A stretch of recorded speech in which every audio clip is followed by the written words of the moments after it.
Download aplikasi Tarbiyah Sunnah di handphone Anda. Tersedia di Google Play dan App Store. Bismillahirrahmanirrahim. Assalamualaikum warahmatullahi wabarakatuh.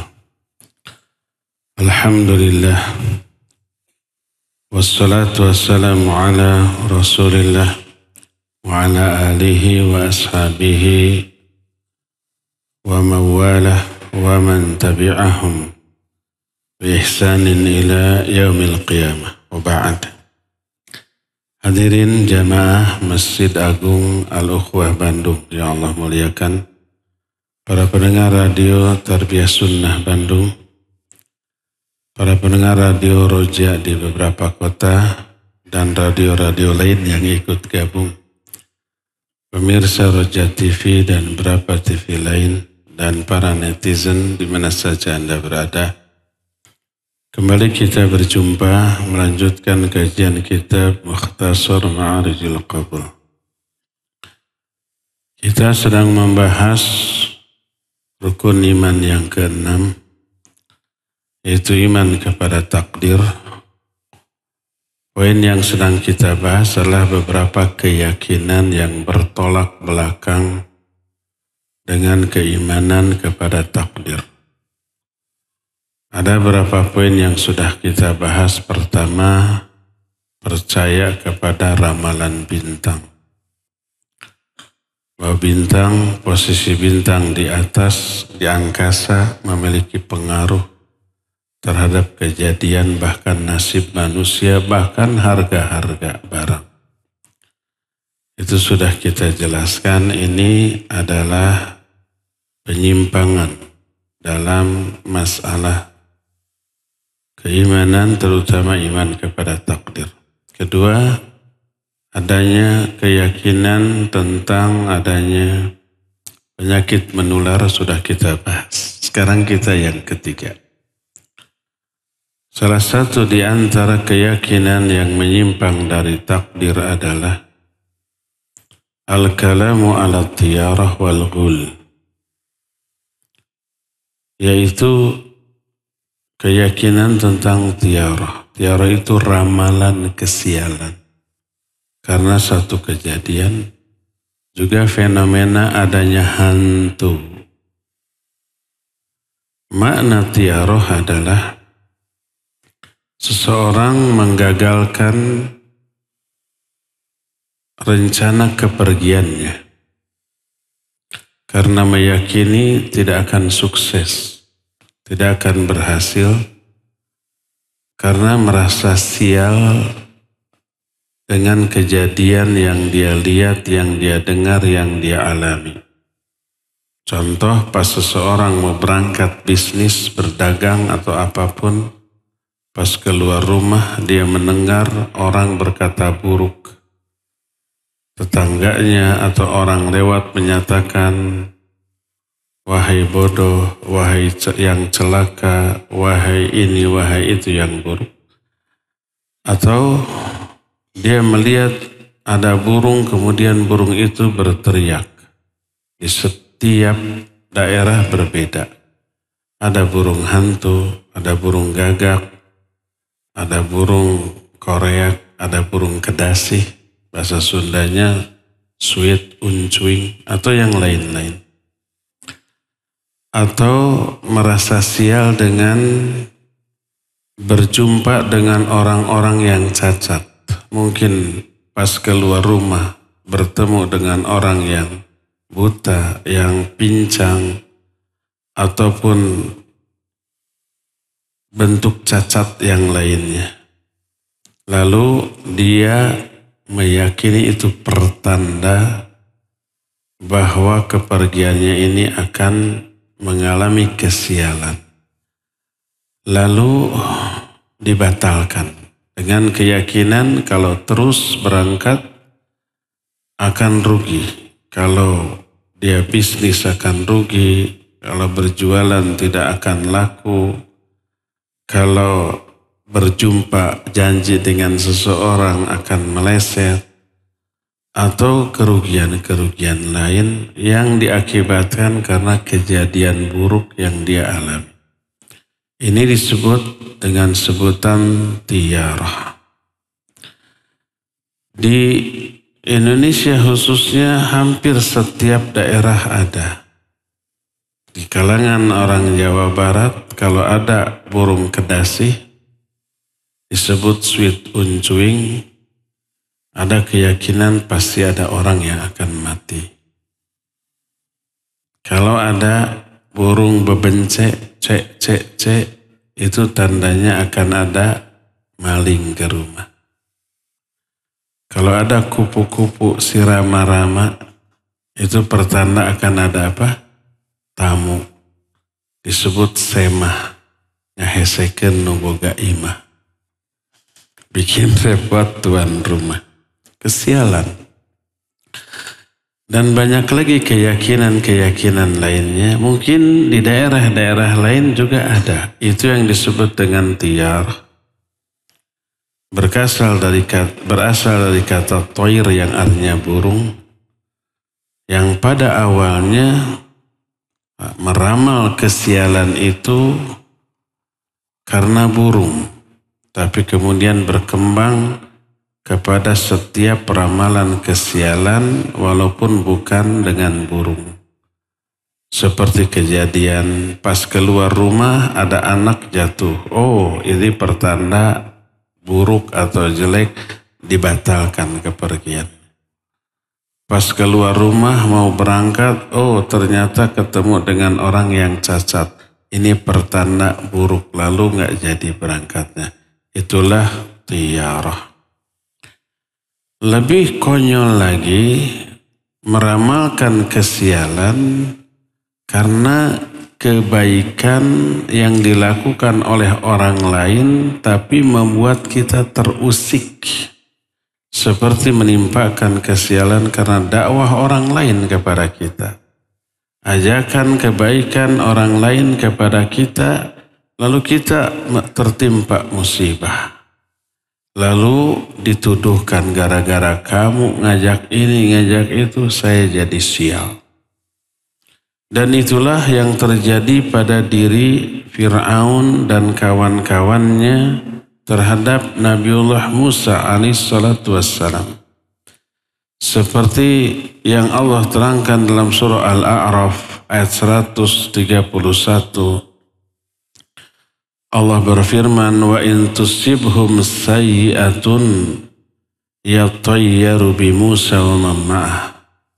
Ala innama ta'irukum indallah walakinna aktsarahum la ya'lamun. Kalau mereka ditimpa sebuah kesusahan, keburukan, mereka menimpakan kesialan ini kepada Musa dan orang-orang yang mengikutinya. Ketahuilah bahwa kesialan mereka sudah Allah tetapkan di sisi Allah. Sudah Allah takdirkan. Akan tapi kebanyakan mereka tidak mengetahui. Ketika menjelaskan ayat ini berkata Mujahid rahimahullah. Mujahid ini seorang ulama ahli tafsir.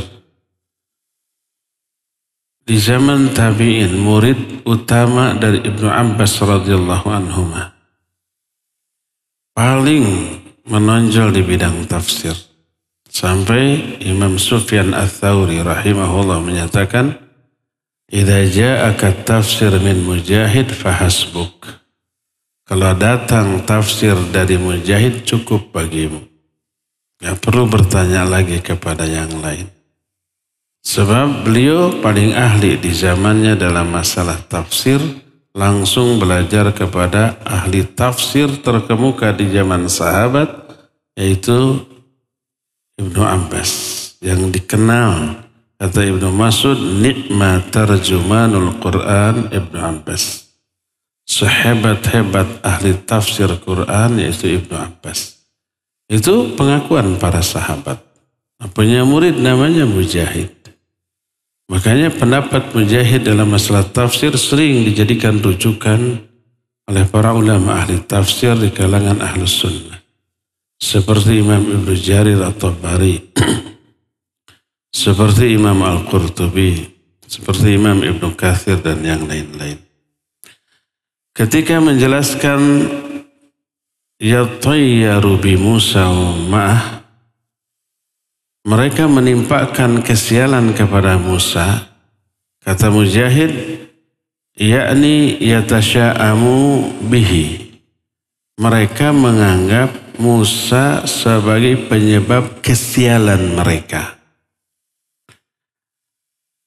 Imam Ibnu Jarir menukil ucapan Ibnu Abbas radhiyallahu anhuma ketika menjelaskan ala innama ta'iruhum indallah, ketahuilah bahwa kesialan mereka itu ada di sisi Allah. Allah yang menetapkan.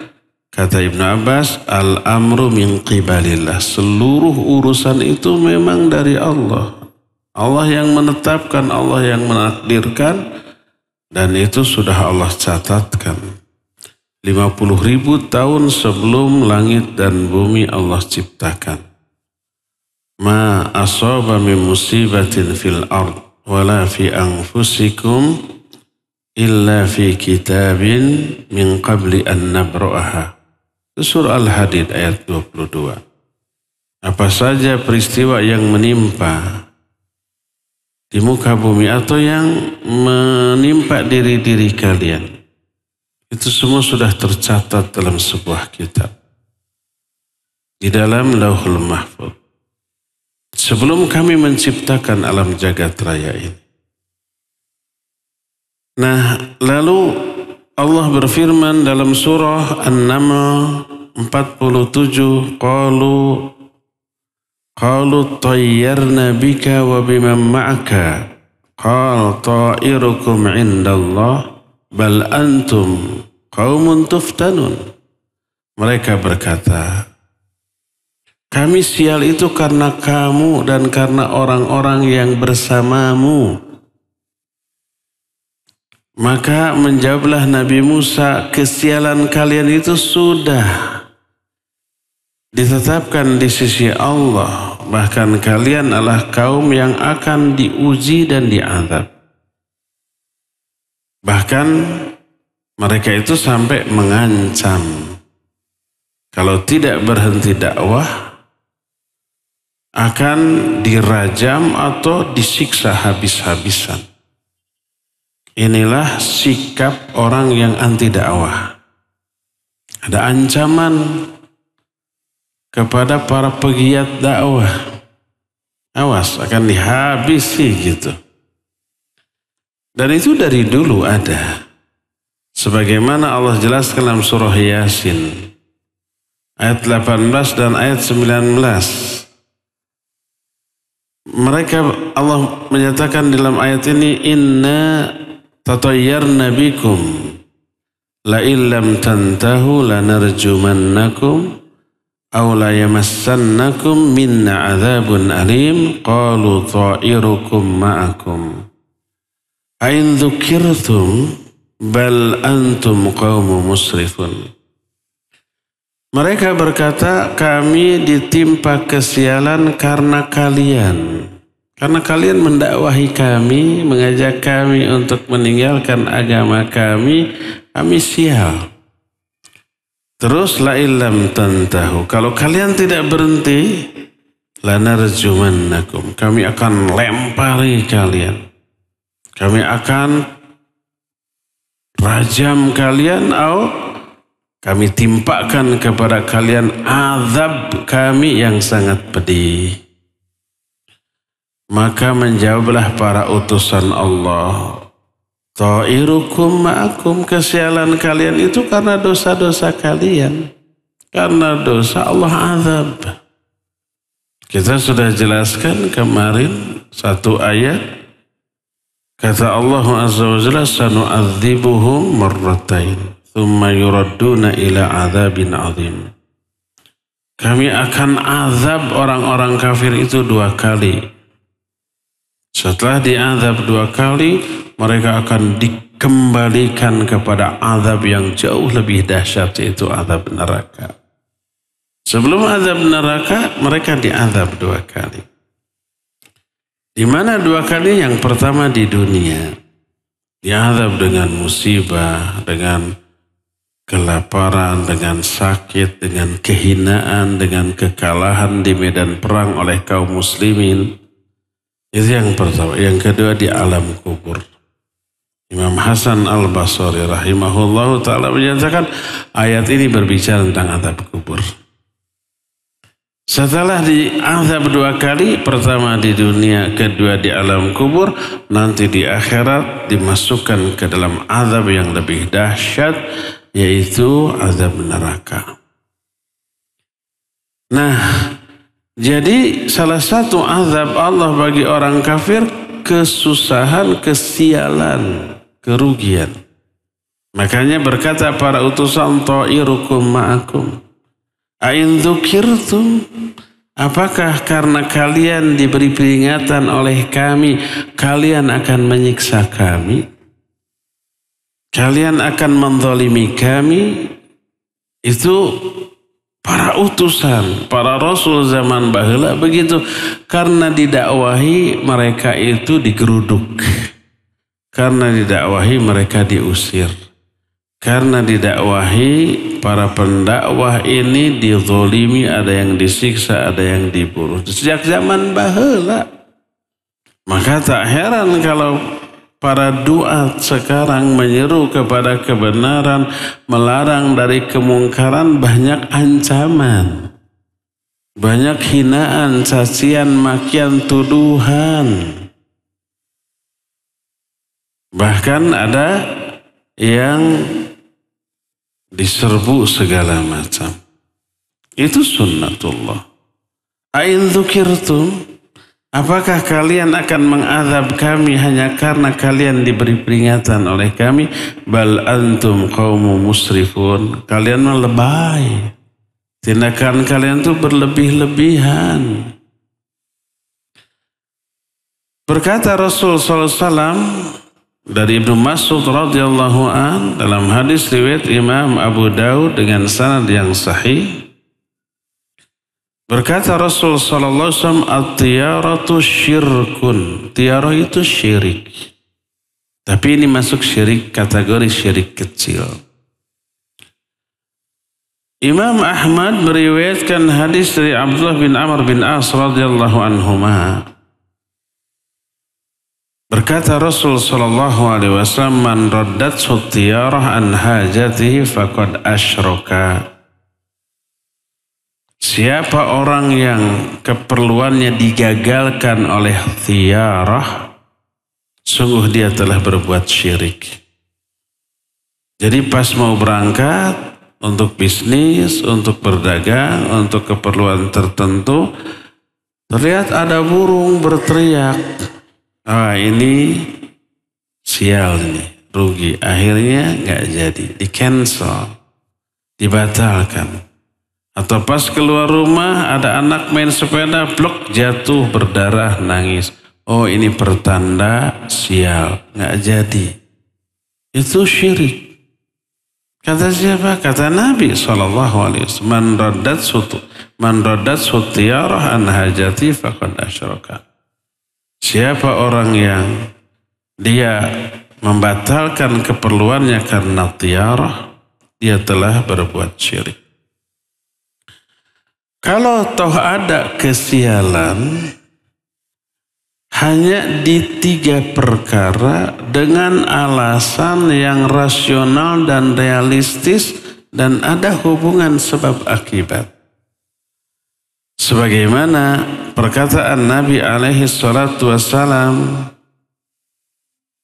yang menyatakan bahwa asy'um fi thalathatin. Kesialan itu hanya ada di 3 perkara. Perkara pertama fil mar'ati wad-dari wad-dabah. Pertama dalam diri seorang istri. Tapi istri yang tolihah, bukan solihah. Istri yang nusus, yang durhaka kepada suami. Bikin puyeng enggak suami? Iya, suami puyeng. Melihat istri yang durhaka, pekerjaannya ngomel, cemberut, banyak menuntut, curigaan, posesif. Aduh, nggak nyaman suami. Sial nggak? Sial. Ada hubungan sebab akibat antara kesialan tersebut dengan kedurhakaan istri? Ya. Kedua, rumah yang RSSSSS-nya 10 kali. Rumah sangat sempit, sumpek, susah, selonjor, susah segala macam. Ya sempit, lembab, sinar matahari tidak masuk, sirkulasi udara juga tidak ada, ya. Ya jelas bikin para penghuninya mudah terserang penyakit. Sial nggak tuh? Sial. Yang ketiga, binatang tunggangan. Kalau zaman sekarang kendaraan, motor, mobil yang mogok terus. Boros sekali gas 5 liter habis.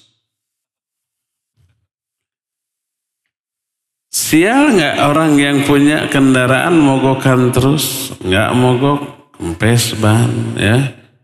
Macam-macam, sial.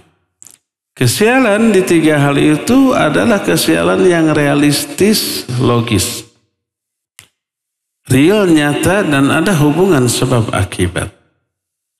Adapun yang tadi akan tertimpa sial karena ada burung. Apa hubungannya burung dengan nasib kita? Akan sial kalau ada anak kecil celaka jatuh pas kita mau pergi, pertanda sial. Apa hubungannya anak kecil jatuh dengan nasib kita nanti setelah pergi? Tidak rasional, tidak logis, tidak masuk akal, tidak realistis, tak ada hubungan sebab akibat. Ini yang disebut dengan at-tiyarah. Maka itu adalah hal yang terlarang. Tiyarah adalah keyakinan yang bertolak belakang dengan keimanan kita kepada takdir. Oleh karena itu sudah dijelaskan di dalam pembahasan tentang ad-du'a, sebuah hadis yang diriwayatkan oleh Imam Bukhari dari Ibnu Umar radhiyallahu anhuma, wa Rasul sallallahu alaihi wasallam menyatakan, la adwa wa la tiyarah wa syu'um fi thalathin fil mar'ah wad dar wad dabbah. Tidak ada adwa, tidak ada penyakit menular. Tidak ada tiarah, ramalan kesialan. Dan syu'um atau kesialan itu hanya ada di 3 perkara. Pertama, di istri yang durhaka. Yang kedua, di sebuah rumah yang tidak sehat. Dan yang ketiganya, di kendaraan. Nah, inilah keyakinan yang bertolak belakang dengan iman kepada takdir, yaitu at-tiyarah. Ada sesuatu yang sebaliknya dari at-tiyarah, yaitu fa'al. Fa'al itu mungkin optimisme. Fa'al itu ucapan yang baik yang mengungkapkan sesuatu kebaikan yang membuat kita optimis. Sebagaimana hadis sahih riwayat Imam Bukhari bahwa Abu Hurairah radhiyallahu anhu berkata, aku mendengar Rasul sallallahu alaihi wasallam bersabda, la tiyarah wa khairuha al-fa'al. Tidak ada tiarah, tidak ada ramalan, tapi sebaik-baik ramalan fa'al. Kalau para sahabat bertanya, wa mal fa'al ya Rasulullah? Apa fa'al itu wahai Rasulullah? Beliau berkata, al-kalimatus salihah yasma'uha ahadukum. Ucapan yang baik yang didengar oleh salah seorang di antara kalian. Kayaknya hari ini baik karena cerah. Angin juga tidak kenceng bertiup. Ini kayaknya tidak akan hujan, bagus untuk kajian umpamanya. Itu fa'al. Karena membuat kita optimis, ya. Tapi ada syaratnya, wa min syartil fa'al alla yu'tamad alaih wa alla yakuna maqsudan bal ayyattafiqal insan dhalik min ghairi ayyakuna lahu ala balin. Dengan syarat fa'al ini tidak bisa dijadikan sandaran dan tidak dijadikan tujuan. Pastilah enggak. Hanya ada kemungkinan memperoleh kebaikan. Apakah kalau kita pagi-pagi cerah, sejuk, langit membiru, angin juga bertiupnya sepoi-sepoi, lalu kita berharap kayaknya nggak akan hujan, cerah, enak untuk aktivitas. Tapi ternyata di tengah hari atau di sore hari hujan. Pernah kejadian? Pernah, sering. Maka nggak boleh diyakini sepenuhnya, ya. Berdasarkan hal itulah maka tidak boleh kita bersandar kepada fa'al. Hanya boleh untuk memberikan harapan yang baik serta optimisme memandang masa depan. Ada satu kebidahan yang tercela yang diambil dari fa'al ini. Yaitu apa? Mengambil mushaf untuk mendukung apa yang diinginkannya dari fa'al tersebut. Ini agar benar-benar udara cerah, tidak hujan, lalu kita ambil mushaf atau kita tuliskan satu ayat, lalu ditempel di dinding atau digantungkan dengan keyakinan menangkal hujan. Maka tidak diragukan lagi mu'alif menyatakan fa innahu min ittikhadhi ayatillahi huzwa wa la'iba wa lahwa sa'a ma ya'malun. Tidak diragukan ini lagi bahwa ini termasuk menjadikan ayat-ayat Allah sebagai main-main, candaan, senda-gurau. Sungguh buruk apa yang mereka lakukan. Allah Azza wa Jalla di dalam Al-Quran dalam beberapa ayat pernah menjelaskan dilaknat dan dimurkainya Bani Israel karena hal-hal ini. Sebagaimana firman Allah Azza wa Jalla Al-Maidah ayat 78, Lu'inal ladzina kafarum Bani Israel. Telah dilaknat orang-orang kafir dari kalangan Bani Israel. Dalam An-Nisa ayat 93, wa ghadiballahu alaihi wa la'anahu. Allah murka kepada mereka dan Allah melaknat mereka. Dan ayat-ayat yang sejenis bahwa ini ditujukan kepada mereka yang menjadikan ayat-ayat Allah sebagai candaan, bahan candaan, permainan, gurauan, ataupun yang sejenisnya. Lalu kalau umpamanya seseorang sudah pernah melakukan tiara, pernah terjerumus karena ketidaktahuan, apakah kifaratnya? Disebutkan dalam hadis yang tadi, riwayat Imam Ahmad dari Abdullah bin Amr bin As radhiyallahu anhuma, bahwa Nabi alaihi salatu wasallam bersabda, man raddat sutiyarah an hajati faqad asyraka. Siapa orang yang keperluannya dibatalkan hanya karena tiarah, maka sungguh dia telah berbuat syirik. Qalu, para sahabat bertanya, fama kafaratu dzalik? Apa kifarat dari hal itu? Penghapus dosa bagi orang yang pernah bertiarah. Maka Nabi alaihi salatu wasallam menjawab, antaqul Allahumma la khaira illa khairuk wa la tayra illa tayruk wa la ilaha ghairuk. Hendaklah kamu berkata, Allahumma ya Allah, la khaira illa khairuk, tidak ada kebaikan kecuali kebaikanmu. Wala tayra illa tayruk, dan tidak ada kesialan kecuali kesialan yang berasal darimu. Wala ilaha ghairuk, dan tidak ada sesembahan yang lain selain engkau. Hadis ini sahih. Syekh Al-Albani memasukkan hadis ini ke dalam kitab Silsilah Al-Ahadits As-Sahihah.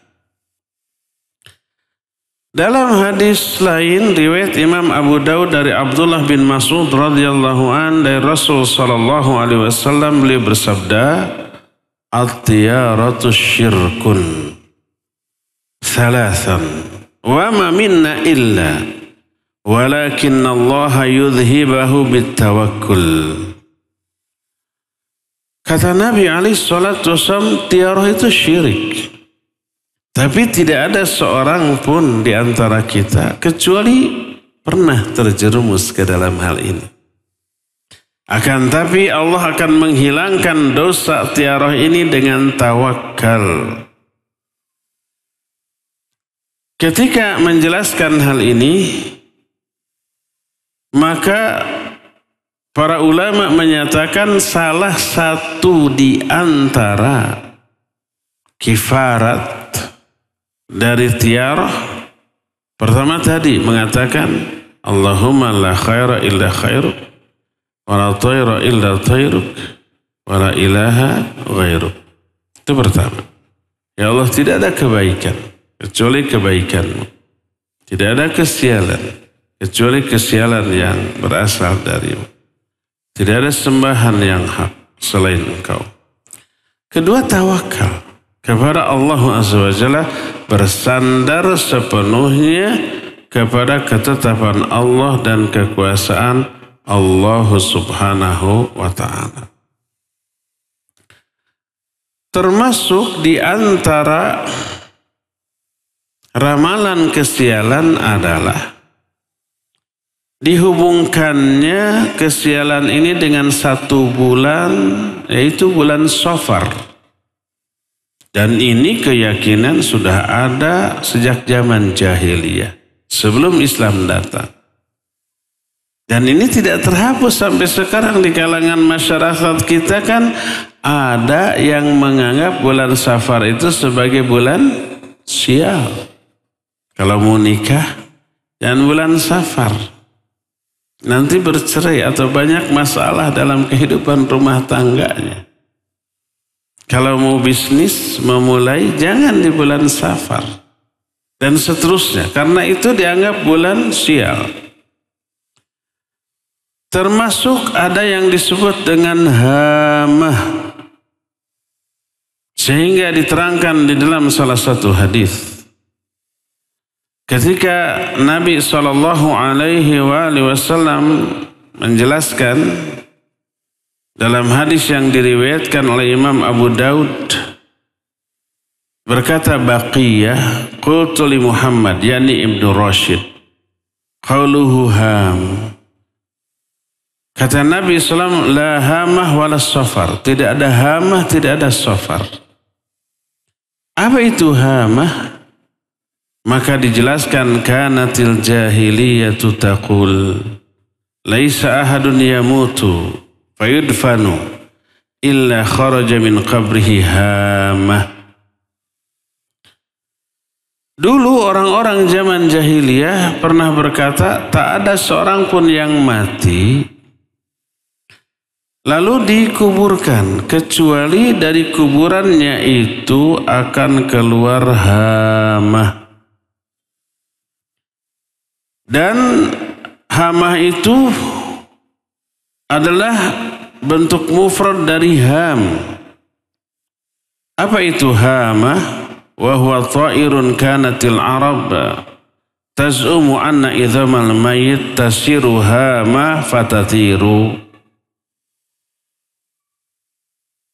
Berkata Imam Ibnu Athir rahimahullah, hamah itu seekor burung yang oleh orang Arab diyakini itu tulang belulang mayit yang dikuburkan lalu berubah menjadi burung hamah lalu terbang.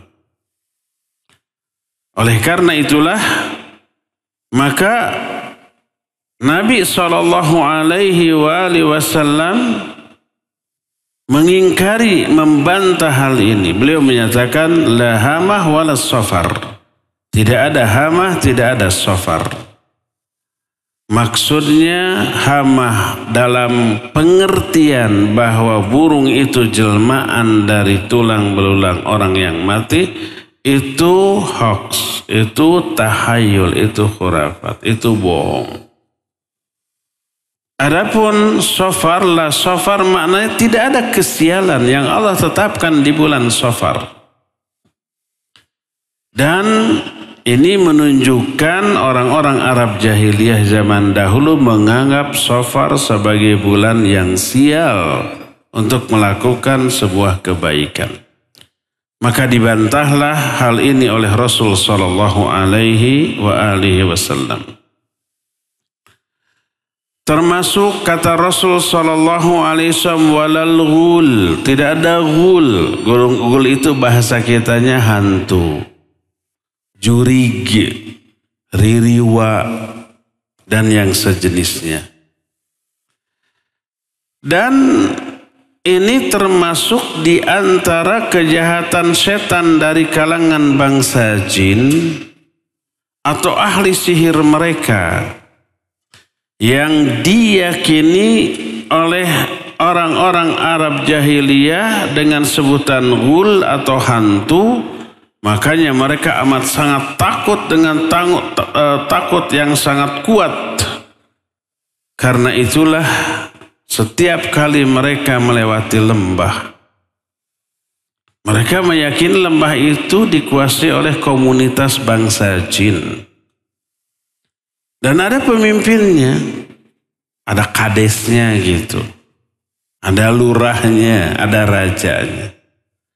Mereka suka minta perlindungan dari raja jin di komunitas itu agar anak-anak buahnya itu tidak mengganggu mereka. Dan inilah yang dimaksud oleh sebuah ayat dalam surah Jin. Ayat yang ke-6, annahu kana rijalu minal insi ya'udzuuna birijali minal jinni fazaduhum rahaqa. Ada beberapa laki-laki bangsa manusia meminta perlindungan kepada beberapa laki-laki bangsa jin, dan itu hanya menambah kedurhakaan mereka. Maka zaman baheula disebutkan kalau mereka orang-orang Arab jahiliyah melewati sebuah lembah, mereka berseru, berteriak, a'udzu bisayyidi hadzal wadi min sufahaih. Aku berlindung kepada penguasa lembah ini dari godaan, dari gangguan orang jin-jin bodoh di kalangan mereka. Fayati syaitan fayakhudha min mali hadzal musta'il au yurawwi'ahu fi nafsihi. Maka nanti datang setan mengambil harta mereka, makanan mereka, atau menakut-nakuti mereka. Lalu berkatalah orang tersebut, ya sahibal wadi, wahai penguasa lembah ini, jaruka ini ada tetanggamu, anak buahmu nih. Kami ini tetanggamu, jangan ganggu. Lalu terdengarlah ada suara fayasma'u munadiyan yunadi dzalikal mu'tadi anitrukhu awida'hu wa ma asbah dzalik. Ada suara, tinggalkan dia, jangan ganggu dia, biarkan dia. Akhirnya si jin tersebut pun pergi, tidak lagi mengganggu, karena ada instruksi dari rajanya. Maka Allah dan Rasulnya membatalkan, mengingkari hal ini dengan menyatakan tidak akan menimpa kemadaratan kepada siapapun tanpa izin dari Allah Azza wa Jalla. Gak boleh meminta perlindungan kepada makhluk dari godaan sesama makhluk, tapi hendaklah meminta perlindungan kepada Sang Pencipta makhluk dan penguasa langit dan bumi ini. Maka Allah pun menurunkan ayat yang berisi perlindungan dari godaan syaitan.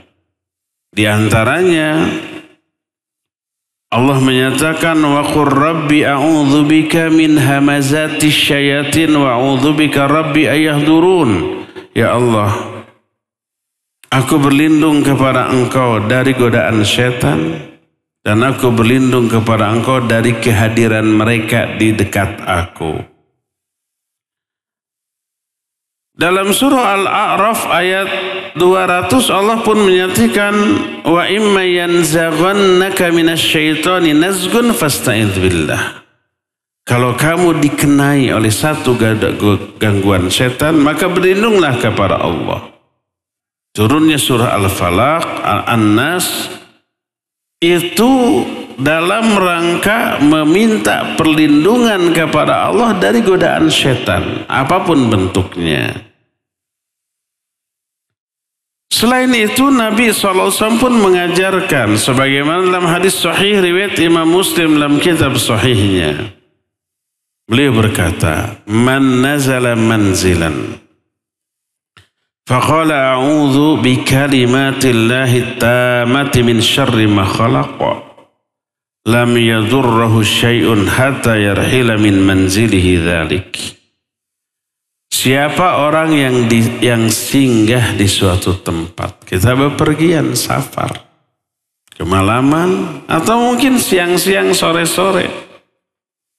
Kita istirahat, ini kebetulan ada tempat pohon enak rindang. Mungkin ada jin di sana, mungkin. Mungkin ada binatang berbisa di sana, mungkin. Yang berbahaya. Atau kalau zaman kita, umpamanya tidur di masjid mungkin ya. Atau di penginapan, di hotel, di losmen. Kita booking satu kamar untuk istirahat. Maka hendaklah membaca doa ini. Baca doa ini siapa orang yang singgah di satu tempat. Lalu dia membaca doa a'udzu bikalimatillahi tammati min syarri ma khalaqa. Aku berlindung kepada kalimat-kalimat Allah yang maha sempurna dari kejahatan makhluknya. Siapa yang berlindung dengan membaca doa ini, lam yadurruhu syai'un. Dia tidak akan dimadaratkan oleh sesuatu pun. Syai'un disebut isim nakirah dalam konteks kalimat nafi. Nafi itu yang mengandung kata-kata tidak. Lam yadurruhu syai'un. Dia tidak akan dimadaratkan oleh sesuatu pun. Maknanya syai'un itu umum. Gangguan apapun, madarat apapun. Dari bangsa jin, dari bangsa manusia, dari bangsa binatang. Atau dari apapun. Dia tidak akan termadaratkan oleh apapun. Sehingga dia pergi lagi meninggalkan tempat tersebut. Berkata Imam Al-Qurtubi rahimahullahu ta'ala. Imam Al-Qurtubi dikenal sebagai ulama pemberani. Dia tak takut dengan setan dari kalangan bangsa jin. Kalau ada bukannya lari malah dilawan. Kata Imam Al-Qurtubi, hadis ini sahih dari segi riwayat dan dari segi dirayat. Riwayat itu sanadnya sahih, rawi-rawinya thiqat. Di royah itu isi kandungan hadis ini sahih, benar. Karena apa? Karena Imam Al-Qurtubi berangkat kemanapun, singgah dimanapun, membaca doa ini selalu aman dari gangguan apapun. Suatu saat beliau singgah di suatu tempat. Gawak teh beliau digigit. Digigit apa dipatuk ya? Digigit oleh binatang berbisa. Biasanya enggak. Oh, baru ingat tadi begitu masuk ke sini tidak membaca doa itu dulu, lupa atau terlambat. Sebelum membaca doa gawak sudah digigit duluan. Ini Imam Al-Qurtubi zaman bahila. Padahal selama ini nggak pernah ke tempat angker apapun, banyak binatang berbisa atau apapun, tidurnya nyenyak, tak ada gangguan karena membaca doa ini. Ini ada pengalaman seorang ikhwan di zaman Kiwari. Dia berani ke kuburan, ke gunung sendirian, malam-malam tidur sendirian di sana. Karena ada ayat kursi, ada doa ini, nggak ada takut. Suatu saat malam-malam melewati kuburan, mungkin jam 1-an gitu. Di sini rumah orang yang dia antar, mobil di sana, antar rumah dengan mobil itu ada kuburan. Kuburan itu bersih dan terang, tidak terkesan angker. Tadi dari mobil, parkir mobil muter ke sana. Agak jauh dan gelap, ada pohon-pohon bambu gitu. Pas sudah ngantar, pamit, itu mobil kelihatan, lebih baik nyebrang aja kuburan. Kata si pribumi, jangan ke sana kuburan, ke sana aja. Gak apa-apa, kuburan kan gak akan bangun lagi, agak sombong dia. Dan lupa, pertama tidak baca doa ini, yang kedua tidak membaca doa masuk kuburan. Ketika lewat gak ada rasa takut, gak ada tersugesti oleh apapun. Di tengah kuburan ada 2 kuburan yang disatukan dengan tembok. Dia lewat di tengah-tengah, tiba-tiba ada sesuatu. Ada sesuatu yang membebani badan. Duk, tiba-tiba. Bengap, susah nafas. Apa ini, serangan jantung mendadak atau apa gitu kata orang ini tuh. Akhirnya terus makin lama makin berat. Ingat, jangan-jangan ini jin. Mungkin lagi nongkrong di sana. Kita lewat mungkin keinjek atau apa gitu, ngeganggu. Sampai akhirnya dia sadar barangkali ini gangguan jin. Barulah dia baca-baca, tapi sudah nggak bisa ngomong. Mungkin sudah melewati mulutnya gitu. Begitu aja. Tapi dalam hati terus. Akhirnya lama-lama tekanan itu beringan-ringan. Akhirnya sudah bisa ngomong, baru membaca ayat kursi atau ayat Al-Quran dikeraskan. Selama belum nyetel radio, nyetel murotal. Mungkin itu membantu juga. Kemudian setelah bisa ngomong dikeraskan, baru plong. Ingat, tadi nggak baca doa ini. Oleh karena itu jangan lupakan membaca doa ini. Insya Allah Allah Azza wa Jalla akan berikan perlindungan sesuai dengan apa yang Allah nyatakan melalui lisan Rasulnya Sallallahu Alaihi Wasallam. Siapa yang baca doa ini maka tidak akan dimadaratkan oleh sesuatu pun. Inilah sebagai ganti dari apa yang dilakukan oleh orang-orang jahiliyah zaman dahulu, minta perlindungan kepada raja jin yang menguasai tempat itu. Hilangkan ini, mintalah perlindungan dari yang menguasai seluruh alam jagat raya ini. Inilah kajian kita di sore hari ini, cukup sampai di sini. Dan kita masih punya waktu untuk tanya jawab. Seperti biasa untuk hari Jumat dikhususkan bagi pendengar dan pemirsa radio dan TV Roja. Kepada Al-Akh Al-Fadil Abu Lukman di studio Radio Roja Cilengsi, dipersilakan untuk memandu tanya jawab dengan pendengar dan pemirsa. Wassallallahu ala nabiyina Muhammadin wa ala alihi wa ashabihi wassalam. Silakan. Baik Ustaz, pertanyaan dari hamba Allah di Sumatera dan juga Abu Arfandi di Kota Batang. Pertanyaannya senada Ustaz, yakni bolehkah ketika melewati sebuah tempat yang angker hanya sekedar mengucap permisi mbah atau permisi sama penunggu tempat tersebut Ustaz? Mohon penjelasannya Ustaz. Tafadhol Ustaz. Ya, barakallahu fiik. Kalau melewati tempat angker yang diduga itu dihuni oleh jin yang jahat.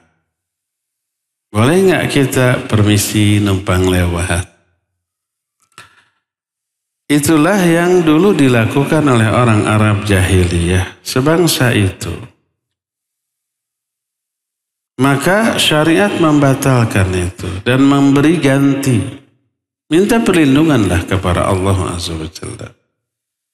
Dengan cara tadi membaca a'udzu bi kalimatillahi tammati min syarri ma khalaq. Atau dengan membaca Rabbi a'udzu bika min hamazatis syayatin wa a'udzu bika rabbi ayyahdurun. Atau dengan membaca Al-Falaq dan An-Nas atau ayat kursi, silakan.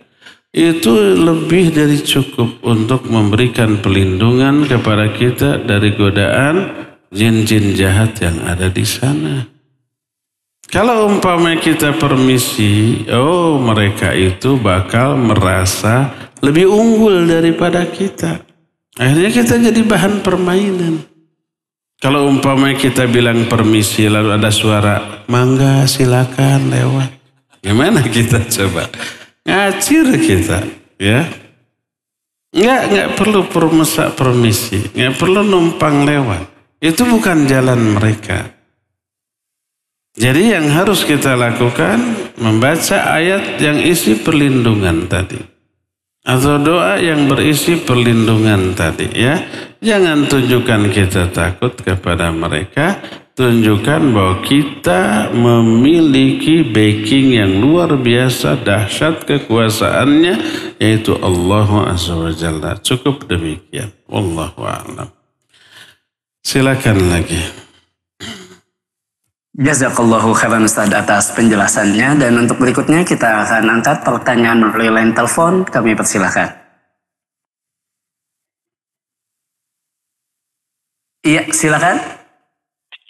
Assalamualaikum warahmatullahi wabarakatuh. Waalaikumsalam warahmatullahi wabarakatuh. Dengan siapa di mana Ibu? Dengan Ibu Yuyun di Sulawesi. Baik, silakan Ibu.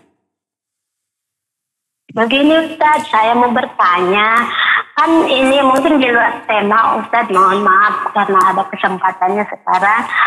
Saya kan biasa ikut kajian, terus ada anjuran kalau setiap hari Jumat sore itu habis asar membaca surat Al-Waqiah 14 kali. Jadi setiap hari Jumat sore Ustaz, apakah itu tidak melanggar dari ajaran-ajaran Islam atau bagaimana Ustaz? Mohon pencerahannya. Baik. Barakallahu khairan untuk Ibu di Cilengsi. Tafadhol Ustaz. Iya, Ibu yang barusan bertanya. Bolehkah di setiap hari Jumat sore membaca surah Al-Waqiah sekian kali atau surah lain?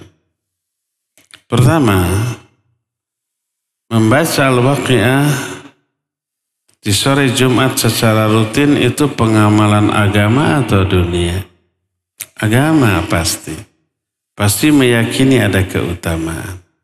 Ini perkara agama, bukan budaya, bukan perkara dunia. Nah, kedua, kalau perkara agama harus ada tuntunan dari Quran dan Sunnah, dari Allah dan Rasulnya. Jangan perkara agama dikarang-karang sendiri semau kita. Agama ini milik Allah, bukan milik kita. Dan agama yang Allah berikan kepada kita sudah sempurna. Al-yawma akmaltu lakum dinakum. Pada hari ini sudah aku sempurnakan bagimu agamamu. Makna sempurna sudah mencakup seluruh keperluan, nggak boleh ditambah, dikurang atau dirubah. Menambahnya berarti menambah aturan Allah. Menambahnya berarti menganggap agama Allah belum sempurna. Jadi membaca surah Al-Waqiah rutin di setiap Jumat sore bagian dari agama. Tapi ternyata agama tidak mengajarkannya. Berarti ini tambahan dari orang. Nggak ada ayat yang menyuruh, nggak ada hadis yang memerintahkan, nggak ada ulama yang menganjurkan. Berarti ini bukan bagian agama, tapi dianggap bagian dari agama. Berkata Nabi SAW, man ahdatha fi amrina ma laysa minhu fahuwa raddun. Siapa orang yang mengada-adakan satu aturan, satu amalan dalam agama kami, tapi bukan bagian dari agama kami, maka itu tertolak. Itu yang pertama, amalan tersebut tertolak. Yang kedua, selain tertolak nggak dapat pahala, juga terancam azab. Ingat, terancam bukan vonis. Oh pasti orang itu ke neraka, bukan. Terancam dengan azab, bukan vonis, ya. Mana ancamannya ada? Al-Quran ada, hadis ada. Nih Al-Quran surah An-Nur ayat 63. Falyahdharil ladzina yukhalifuna an amrihi an tusibahum fitnatun aw yusibahum adzabun alim. Hendaklah takut orang-orang yang menyimpang dari tuntunan Nabi, bahwa mereka akan ditimpa azab di dunia, fitnah di dunia, dan azab yang pedih di akhirat. Ini ayat. Ada lagi hadis sahih riwayat Imam Bukhari, iyyakum wa muhdatsatil umur fa inna kulla muhdatsatin bid'ah. Jauhi oleh kalian perkara-perkara baru dalam agama. Dulunya di zaman Nabi tidak ada, kita adakan lalu dianggap bagian dari agama ini. Ini muhdatsatul umur. Beda dengan mikrofon, internet, kamera, TV. Ini bukan perkara agama. Pertama perkara dunia. Boleh perkara dunia kita berkreasi. Yang tidak boleh itu perkara agama. Yang dinilai bid'ah tidaknya itu amalan yang dianggap agama. Adapun urusan dunia tidak dinilai bid'ah atau tidaknya. Kalau tidak boleh bid'ah, jangan pakai mikrofon. Nggak ada di zaman Nabi. Kalau naik haji jangan pakai pesawat, pakai onta. Ini orang nggak paham batasan bid'ah, ya. Itu perkara dunia boleh. Perkara agama nggak boleh diada-adakan, ya. Jadi tidak ada tuntunannya membaca surah Waqiah dikhususkan di setiap Jumat sore. Tapi membaca surah Al-Waqiah kapanpun di mana saja boleh, selama di tempat yang layak, ya. Mau surat Al-Waqiah, mau surat apapun boleh. Bukan berarti mengharamkan membaca surah Al-Waqiah, enggak boleh. Tapi jangan dikhususkan waktunya. Adapun Jumat sore ba'da asar menjelang maghrib, yang sangat dianjurkan adalah berdoa dengan doa yang bebas. Karena di hari Jumat ada satu waktu. Tidaklah seorang muslim berdoa di waktu itu kecuali Allah akan kabulkan. Di hari Jumat. Kemudian para sahabat, para ulama membicarakan kapan waktu ini dan ikhtilaf. Tapi mayoritas sahabat, mayoritas ulama menyatakan saat mustajab untuk berdoa di hari Jumat itu adalah sore hari dari asar sampai maghrib, terutama menjelang maghrib. Silakan perbanyak doa di sana, bukan membaca surah Al-Waqiah, ya. Wallahu a'lam bissawab. Silakan lagi Adir. Jazakallahu khairan Ustaz atas penjelasan dan nasihatnya. Dan berikutnya Ustaz, kembali pertanyaan melalui pesan WhatsApp dari hamba Allah di Cihamplas, Bandung Barat. Ingin bertanya Ustaz, bolehkah mempercayai bawang putih yang dimasukkan ke dalam air garam kalau berubah warna pertanda penghuni rumah tersebut terkena sihir? Dan pertanyaan lanjutannya Ustaz dari hamba Allah juga, kalau kita yakin terkena sihir, sedang tidak tahu siapa yang menyihir kita, apa yang harus kita lakukan Ustaz? Mohon penjelasannya Ustaz. Baik, barakallahu fiik. Sihir termasuk perkara gaib. Karena melibatkan makhluk gaib yang namanya setan dari kalangan bangsa jin. Dan perkara gaib ini tidak kita ketahui kecuali melalui informasi wahyu, Quran atau hadis yang sahih. Allah berfirman dalam surah Jin, Alimul ghaibi fala yudhiru ala ghaibihi ahadan illa man irtada min rasulin. Allah lah yang maha mengetahui perkara yang gaib. Dan Allah tidak memberitahukan perkara gaib ini kepada siapapun kecuali kepada Rasul yang diridhoi. Kalau Rasul SAW banyak mengetahui perkara gaib atas informasi dari Allah. Tapi tidak semua.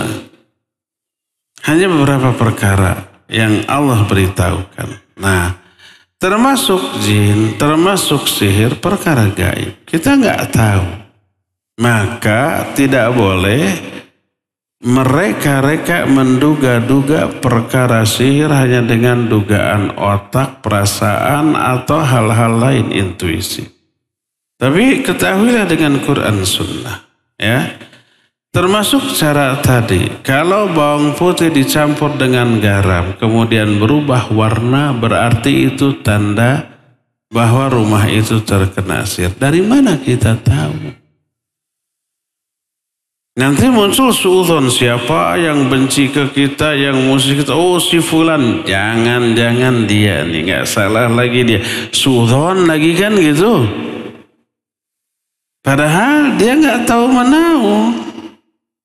Atau suudzon ke bangsa jin, kata bangsa jin, saya emang nggak apa-apa kok suudzon ke saya. Apa hubungannya bawang putih dicampur garam berubah dengan sihir? Apa hubungannya? Tidak ada penjelasan informasi perkara gaib ini dari Quran dan Sunnah ya. Jadi pertama jangan diyakini, nanti melahirkan sikap suudzon kepada orang. Kedua, kalau kita menduga kuat kita terkena sihir, atau bahkan yakin karena ada hal-hal yang irasional, tidak logis, tidak rasional, tidak realistis, aneh-aneh gitu ya. Ada gangguan jin lah, mungkin sihir, mungkin bukan. Mungkin bukan sihir, tapi betul jin mengganggu kita. Dan jin mengganggu kita karena 4 alasan. Pertama karena balas dendam. Mungkin kita tidak sengaja membuang air panas kena mereka gitu. Atau mungkin saja kita lewat terinjak atau gimana ya. Dendam. Kedua, karena jatuh cinta. Jin bisa jatuh cinta ke orang. Jinnya wanita jatuh cinta ke laki-laki di kalangan manusia atau sebaliknya. Bisa. Nah 2 ini susah. Berat. Bukan berarti tidak bisa. Bisa. Dilawan, diatasi, tapi berat. Karena yang dendam dengan yang cinta itu susah tuh. Jangankan jin, orang juga kalau dendam susah kan diredam. Atau orang yang jatuh cinta itu susah. Tidak memandang harta, usia, status sosial, agama. Kalau sudah cinta mah dikejar kan gitu ya. Yang ketiga karena iseng aja. Jangankan jin, orang aja suka iseng mengganggu ya. Ngeprank ke kita. Nah kalau yang sekedar iseng ini seperti tiba-tiba menampakkan diri. Atau ada suara tertentu. Atau melemparkan benda. Atau menggoyangkan gordeng. Iseng saja. Kalau itu agak mudah. Cukup berzikir, dibacakan ayat perlindungan, insya Allah pergi. Dan yang keempat karena sihir. Ini juga susah, ya, berat. Tapi bukan berarti tidak bisa diatasi, bisa. Apa yang harus kita lakukan? Ruqyah diri sendiri. Kondisikan di dalam rumah kita untuk bisa menyebabkan setan tidak betah. Hindarkan musik dan nyanyian, hindarkan rokok. Asap rokok disukai banget oleh setan laknatullahi alaih. Kemudian hindarkan juga gambar-gambar patung-patung makhluk yang bernyawa. Ya. Pakai ibadah, baca Al-Quran, berzikir, sholat sunat untuk laki-laki, sholat fardu untuk wanita. Ya. Setel kajian, terutama kajian tauhid, biar jin yang ada di rumah kita juga mendengar. Aplikasikan sunnah dalam setiap kegiatan harian kita. Perbanyak zikir, baca Al-Quran, memurojaah hafalan Quran. Maka dengan itu insya Allah lambat laun sihirnya berkurang dan hilang. Ya, Itu yang harus kita lakukan apabila salah seorang di antara kita menduga kuat terkena gangguan jin baik karena sihir ataupun karena yang lainnya. Wallahu a'lam. Silakan yang terakhir Adyar ya. Jazakallahu khairan Ustaz atas nasihatnya. Dan pertanyaan terakhir masih melalui pesan WhatsApp Ustaz. Pertanyaannya, Ustaz, ketika hajat kita terpenuhi dan kita bernazar untuk ziarah ke kuburan orang soleh Ustaz, apakah nazar tersebut termasuk syirik Ustaz? Mohon penjelasan dan solusinya Ustaz. Tafadhol Ustaz. Baik, barakallahu fiik. Nabi SAW melarang dari nazar.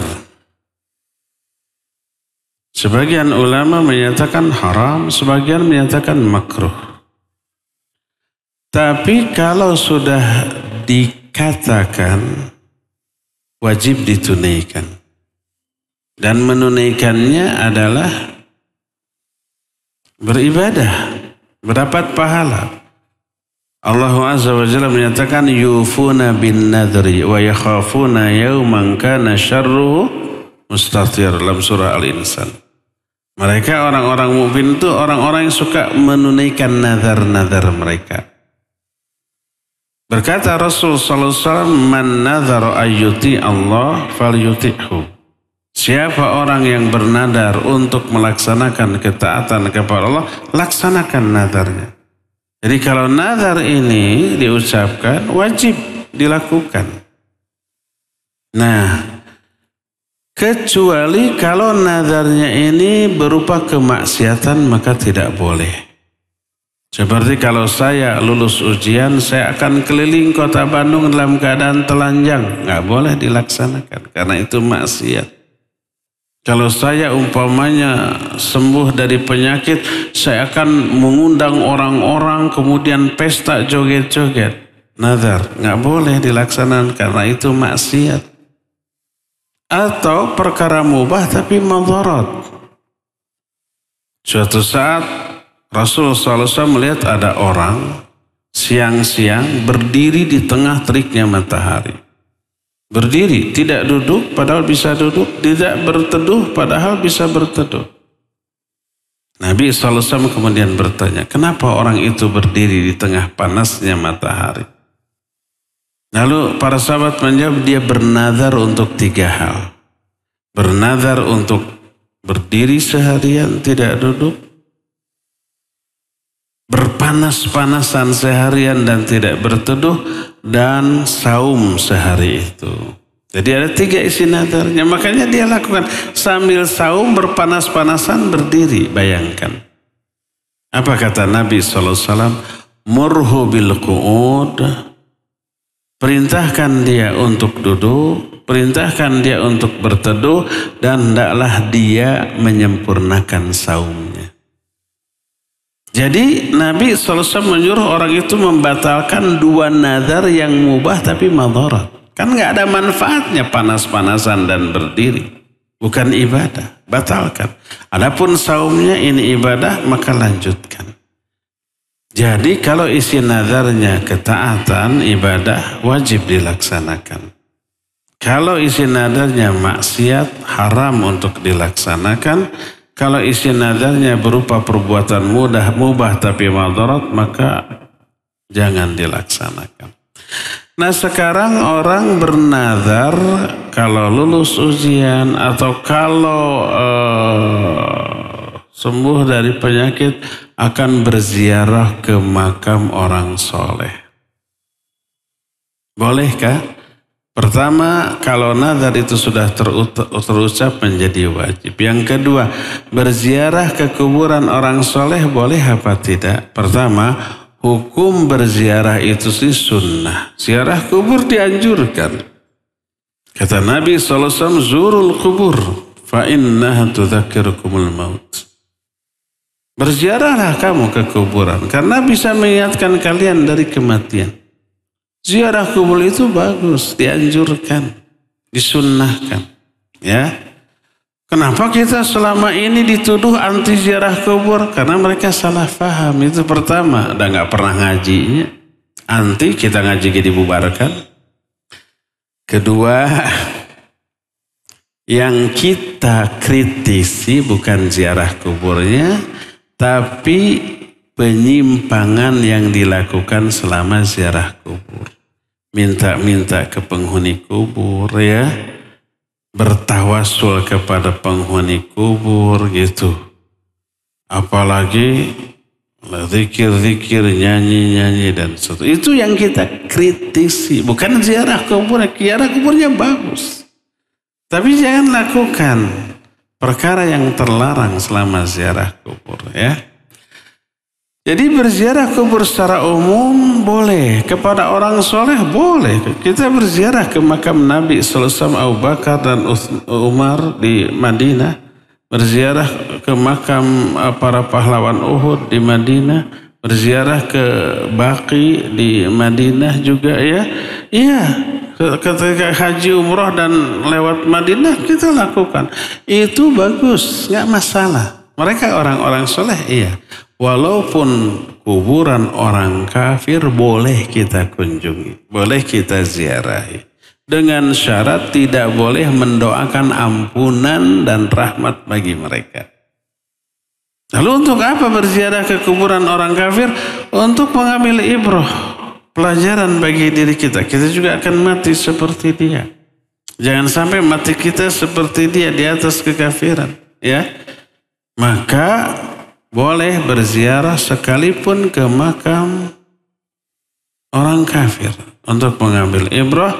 Dan bernazar untuk berziarah ke kuburan itu bernazar untuk melakukan ketaatan. Boleh berziarah kubur sebuah ketaatan yang disunnahkan.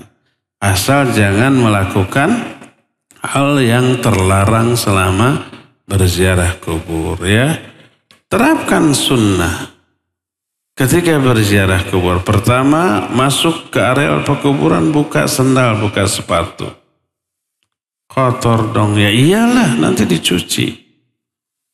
Yang kedua, baca doa masuk ziarah kubur. Assalamualaikum ya ahla diyar minal mu'minina wal muslimin wa inna insyaallahu bikumul lahiqun nas'allaha lana wa lakumul afiyah. Baca. Terus jangan melangkahi kuburan, menginjak, mendudukinya ya. Doakan untuk dia, untuk kita ya, dan doanya menghadap kiblat, bukan menghadap kuburan. Boleh menghadap kuburan asal tujuannya menghadap kiblat, kuburannya di depan kita. Tapi kalau umpama kita tidak bisa menghadap kiblat karena kuburannya di pinggir gitu, lebih baik menghadap kiblat sekalipun membelakangi kuburan daripada menghadap kuburan tapi membelakangi kiblat dalam berdoa ya. Itu diantara beberapa adab sunnah ketika berziarah kubur. Wallahu a'lam ya.